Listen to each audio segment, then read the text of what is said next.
Sa isang tahimik na puk ng bayan, may isang lumang bahay na tinaguriang Bahay Balintawak. Kilala ito sa buong lugar bilang tahanan ng mga kababalaghan.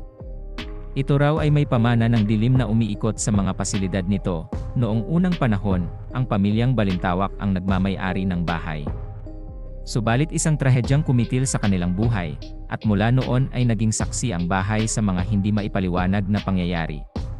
May mga nagsasabing naririnig ang mga hagik-hik ng mga bata kahit walang katao-tao sa loob. Ang mga malamlam na ilaw sa mga silong ng bahay ay naglalabas ng mga anino ng mga dating kasapi ng pamilya. May mga kwento tungkol sa mga paglalakad ng mga kaluluwa sa gabi, na para bang naghahanap ng kapatawaran o kaya'y paglalapit. Isang gabi, isang manggagawa ang tinangkang tumuloy sa bahay upang mag-ayos. Ngunit sa kanyang pagtatangkang palapit, isang malakas na putok ang narinig niya, kasunod ng isang matinis na sigaw. Matapos ang pangyayaring iyon, hindi na natuloy ang pagmimina sa bahay. Ang mga pag-aari ng mga Balintawak ay may mga sinumpaang anino na tila ba nag-aalab ng galit.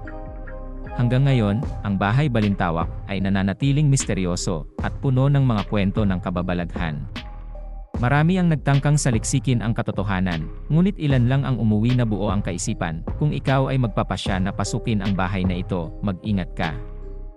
Baka ikaw rin ay maging bahagi na ng mga kwento at kababalaghan na bumabalot sa pamana ng dilim na ito. Ang Bahay Balintawak ay hindi lamang isang lumang gusali.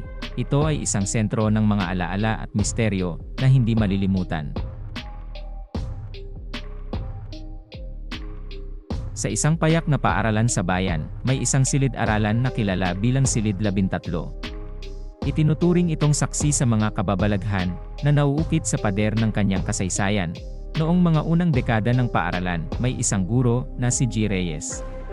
Siya ay kilalang mahigpit at mapagmatsyag.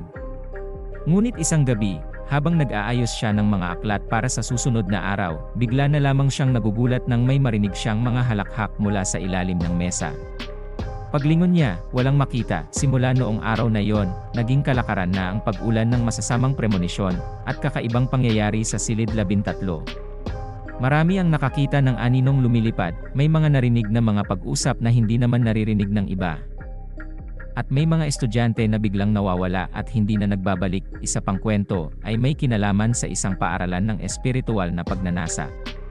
Isang gabi, habang nagkakatulungan ang mga mag-aaral sa isang proyekto, bigla na lang silang nagulantang nang may maramdamang malamig na hininga sa kanilang likuran. Ngunit walang tao sa paligid. Ang mga estudyante ay naging mas mapagmatsyag at mas maingat na sa paglalakad sa mga pasilyo ng paaralan, lalo na sa gabi. Ang mga guro naman ay hindi na nagtangkang mag-overnight sa paaralan, at nagkaroon na ng panuntunan na bawal pumasok sa Silid 13 pagdating ng dilim. Kung ikaw ay magpapasya na sumubok ng iyong tapang, maghanda ka. Baka ikaw rin ay maging bahagi na ng mga kwento at kababalaghan na nababalot sa ilalim ng buwan. Kwento ng multo sa classroom. Ang Silid 13 ay hindi lamang isang ordinaryong silid-aralan, ito ay isang mundo ng mga alaala at misteryo na hindi malilimutan. Sa malalayong bundok ng Sierra Madre, matatagpuan ang isang lugar na itinuturing na banal ng mga pamayanan sa paligid. Ngunit may isa itong sekreto na ikinukubli ng kagubatan na nagtatago sa likod ng kagandahan nito. Noong mga unang panahon, ayon sa mga kwento ng mga lumang kasaysayan, may isang tribo ng mga katutubong dumagat na naninirahan sa lugar. Sinasabing kanilang ginugol ang kanilang mga gabi sa ritual na pagtawag sa mga espiritu ng kagubatan. Ngunit isang gabi, habang nagdiriwang sila, may narinig silang kakaibang alingaw-ngaw na parang mga boses ng mga kaluluwa. Mula noon, itinuring ng mga katutubo ang lugar bilang sakdal na banal. Ngunit may mga paminsang oras na maririnig mo ang pagbubulungan ng mga puno, at ang kanilang tinig ay tila ba humihingi ng tulong o nagpapahiwatig ng babala. Ang mga manggugubat at mananampalataya ay nag-aalay ng mga ritual sa mga puk na itinuturing nilang sagrado, na nagsisilbing respeto at pag-aalaala sa mga kaluluwa na naninirahan doon. Minsan, maaaring makita ang mga anino na tahimik na nagmamasid mula sa mga lilim ng mga puno. Sa kabila ng kakaibang alingaw-ngaw, muling nagiging buo ang mga kalooban ng mga nagsisikap na mapanatili ang kagandahan at kabanalan ng lugar.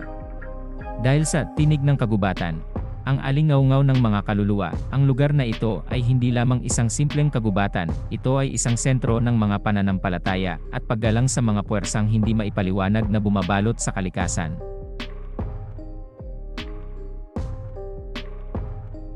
Sa kaharian ng mga halaman, may isang lumang puno na tinaguriang puno ng kaluluwa. Ito ay itinuturing na saksi sa mga kababalaghan at mga misteryo na bumabalot sa kanyang malamlam na lihim.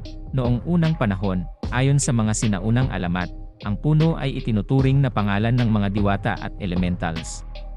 Ngunit isang trahedya ang nangyari, na naging simula ng isang sumpa na nagbabadya ng mga hindi kanais-nais na pangyayari. Simula noong araw na iyon, mga kwento ng mga biyayang malas, mga pag-iral ng mga nilalang mula sa kakaibang dimensyon, at mga panaginip na nagbibigay ng babala ang umikot sa paligid ng puno. May mga nagsasabing naririnig ang mga tinig ng mga espiritu, habang tumatahib ang hangin sa mga sanga. Ang mga mamamayan ay naging mas mapanatag at mas maingat na huwag makialam o masaktan ang puno. Ang mga manggugubat, mga orakulo, at mga manghihilot ay nagsasagawa ng mga ritual upang magdulot ng kapayapaan sa kaluluwa na namamalagi sa puno. Isang gabi, isang mangangalakal ang naisipang putulin ang puno para gawing kahoy. Ngunit bago pa niya maipatupad ang kanyang plano, naririnig niya ang malamlam na tinig na nagmumula sa puno, na tila ba nagbabala. Natakot at nabagabag, agad na umalis siya nang hindi natutuloy ang kanyang misyon. Kung ikaw ay magpapasya na tuklasin ang sumpa ng lumang puno, maghanda ka. Baka ikaw rin ay maging bahagi na ng mga kwento at kababalaghan na bumabalot sa kasaysayan ng kababalaghan, ang sumpa ng lumang puno. Ang puno ay hindi lamang isang simpleng halaman, ito ay isang sentro ng mga alaala at misteryo na hindi malilimutan. Sa kakaibang gabi ng buwan, may isang lugar na inuukit ng misteryo at pagnanasa, ito ang liwasang pagnanasa. Isang puk na tinaguriang para sa mga pagmumuni-muni at lihim na pagtugon ng mga pusong handang maglibot sa kamalian ng nakaraan. Noong dekada negatibo 70, ayon sa mga alamat, may isang pares ng mga kasintahan na naglakbay patungo sa lugar upang pagtupad sa kanilang mga pangako. Ngunit isang aksidente ang nagdulot sa paglisan ng isa sa kanila, na ikinulong ang mga alaala sa liwasang pagnanasa. Mula noon, naging kilalang tagpuan ang lugar para sa mga pusong handang magsariwa sa kaharian ng mga alaala.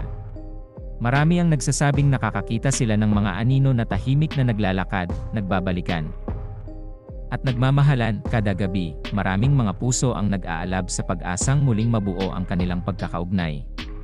Ngunit hindi lahat ay may sapat na tapang upang harapin ang mga kababalaghan ng gabi. May mga pagkakataong ang lihim ng huling pagkikita ay tila ba inaabangan ng mga kaluluwa na hindi makaalis. Isang gabi, isang estrangherong pag-ibig ang dinalaw ang liwasang pagnanasa, puno ng pangarap na makamtan ang lihim na tagpuan ng kanilang mga puso. Subalit, sa paglalakad ng kanyang mga paa, nadama niya ang malamig na simoy ng hangin at narinig ang mga tinig ng nakaraan. Hindi niya natiis at umatras, ngunit hanggang sa kanyang pag-alis ay ramdam pa rin niya ang init ng mga pagnanasa na bumabalot sa lugar.